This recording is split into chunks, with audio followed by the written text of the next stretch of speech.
ebirungi tebiri kutuula mu lugambo.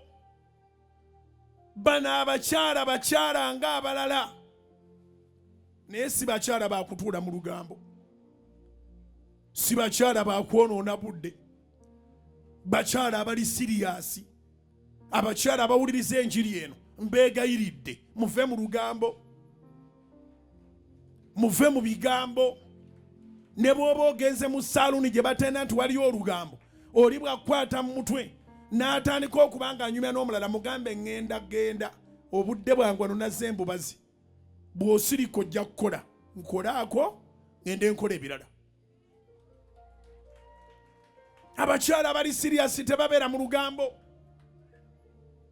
Bannange twaliwo kizizza bannayuganda mabega nga lugambo. Saagala tusabe Saala ogenda ogambe naye bujinga amafuta gamuggwako, kubanga ojja kuleeta point of contact yo tugiyimuse mu maaso ga Katonda gw'olinaaniganye naye afuna obujulizi, ate gwe oleme kufuna bujulizi naye osigale ng'oli mulamu. Naye ng'ekiganya ofuna obujulizi oli mu lugambo. Bano abakyala bali siriyasi nti n'ekirungi ekibaddewo boogera ne gwe bateeka okwogera naye. Bayibuli ekugambye bwe baavaayo tebalina gwe baabuulira, baabagambye egenda kugamba abayigirizwa era be banoonya.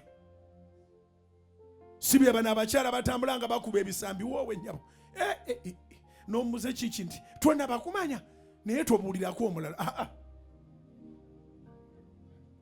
Ekigambo ekirungi kibuulirenga gwe kigasa.